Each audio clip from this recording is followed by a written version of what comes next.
사사기는 그렇게 하나님의 은혜만으로 약속의 땅에 들어온 성도들이 어떻게 그들의 삶 속에서 십자가 복음을 실제화하여 살아내게 되는가를 보여주는 책이에요. 십자가는 우리를 구원한 하나님의 구원의 도구일 뿐만이 아니라 하나님 나라의 삶의 원리이고, 그 하나님 나라의 삶의 원리대로 우리는 이 땅에 침투해 들어온 하나님 나라, 은닉되어 있는 겨자씨 같은 누룩 같은 하나님 나라를 그 하나님 나라의 삶의 원리인 십자가의 원리로 살게 돼요. 그래서 십자가를 이 땅에서 actualize, 실제화하여 살게 되는 거예요. 성도는 바로 그 삶의 이야기를 사사기에서 아주 확실하고 깊게 설명해주고 있는 거란 말입니다.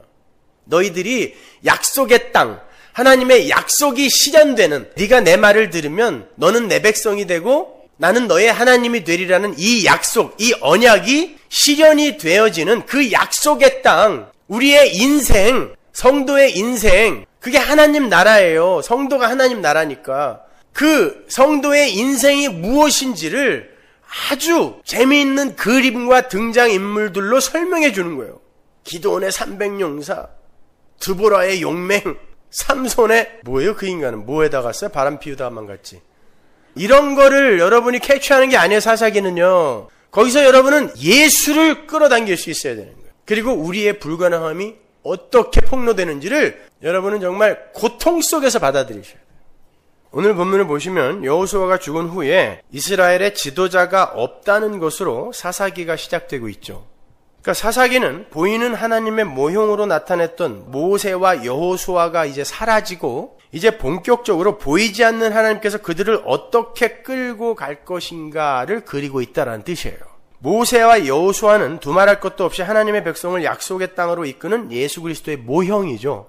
그런데 모세도 실패를 하고 여호수아도 실패자로 죽는 거예요. 완료시키지 못하고 죽었으니까.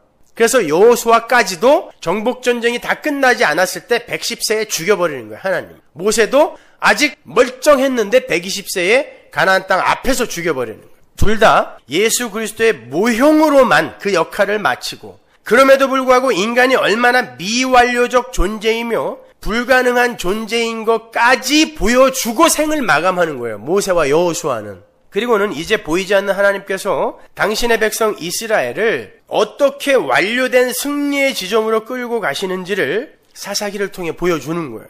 그래서 여호수아가 죽은 후에 하나님이 여호수아의 후계자를 세우지 않는 거예요. 사람이 없어서가 아니에요.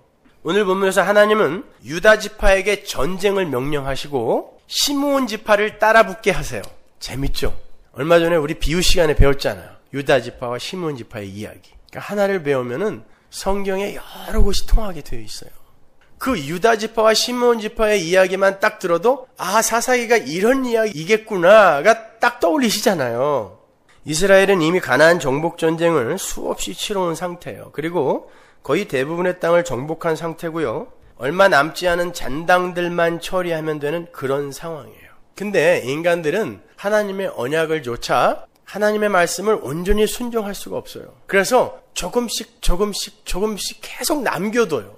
가사와 가드와 아스돗에 남겨놓는 바람에 어떻게 됐어요? 삼손이 가사 사람에게 맞아 죽죠. 가드에서 누가 나와요? 골리앗이 나와요. 아스돗에서는 법궤를 뺏기잖아요.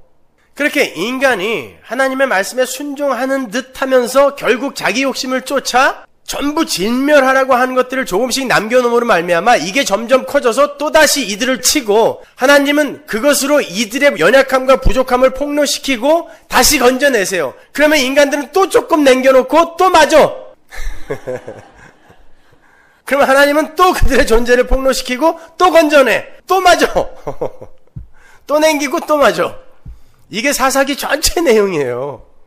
그들은 그 기간 동안에, 이 사사기가 한 330년 동안의 역사의 이야기인데, 그 기간 동안에 끊임없이 크고 작은 전쟁을 치르면서 그 하나님 나라 전쟁의 내용이 무엇인가에 대해서 체험 학습을 하는 거예요. 그게 우리의 인생이라니까요. 체험 학습하는 거예요. 십자가를. 오늘 본문은 사사기의 서론 부분이에요. 그래서 오늘 본문을 잘 읽어보시면 사사기 전체의 내용이 아주 훌륭하게 요약이 되어 있음을 알 수 있을 거예요. 하고 많은 지파 중에 왜 유다 지파와 시므온 지파가 사사기 서론에 등장하는가? 유다 지파는 이스라엘의 참 왕이 나올 지파고 시므온 지파는 유다 지파에 의해 저주를 모면하는 그러한 교회의 모형으로 등장하는 거예요. 유다 지파에서 다윗과 예수 그리스도가 나오잖아요. 창세기 49장으로 가볼게요. 창세기 49장 8절 유다야 너는 내 형제의 찬송이 될지라 내 손이 내 원수의 목을 잡을 것이요 내 아비의 아들들이 내 앞에 절하리로다. 왕이 될 거란 뜻이에요. 왕이 여기서 나올 거란 뜻이에요.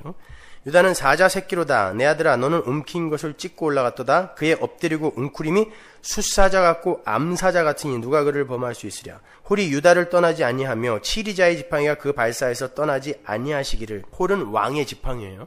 실로가 오시기까지 미치리니 실로는 메시아죠. 그에게 모든 백성이 복종하리로다. 그의 나귀를 포도나무에 매며 그 암나귀 새끼를 아름다운 포도나무에 맬 것이며 또 그 옷을 포도주에 빨며 그 복장을 포도즙에 빨리로다. 다른 지파의 왕이 되어서 홀을 쥐고 시리자의 지팡이를 간직한 채 메시아가 오기까지 그 메시아의 모형으로 살게 되는 지파가 유다 지파라는 뜻이에요.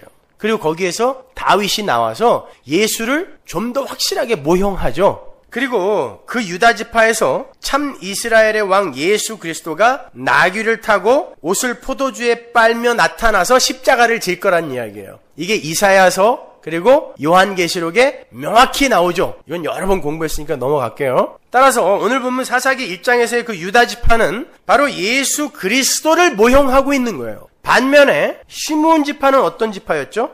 49장 5절 보세요. 시므온과 레위는 형제요 그들의 칼은 잔해한 기계로다. 내 혼아 그들의 모의에 상관하지 말지어다. 내 영광아 그들의 집회에 참여하지 말지어다. 그들이 그 분노대로 사람을 죽이고 그 혈기대로 소의 발목 힘줄을 끊었음이로다.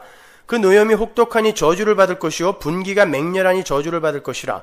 내가 그들을 야곱 중에서 나누며 이스라엘 중에서 흩으리로다. 저주받을 자들. 그래서 이스라엘에서 흩어지게 되는 자들. 이스라엘에서 나간다는 뜻은 죽는다는 뜻이에요. 선택 밖으로 나간다는 뜻이에요. 멸망받는다는 뜻이에요. 저주받아 멸망받을 자들의 모형이 시므온이에요.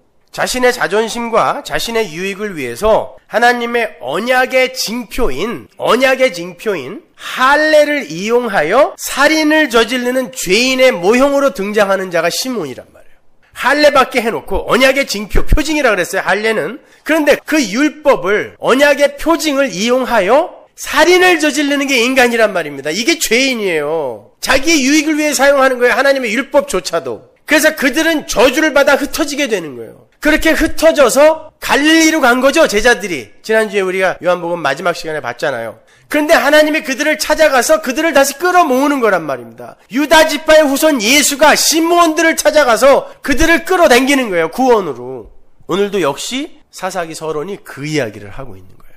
유다 지파의 후손인 예수에 의해 그 유다 지파의 전쟁, 그 잉여를 시므온이 거저 나누어 받는 거예요.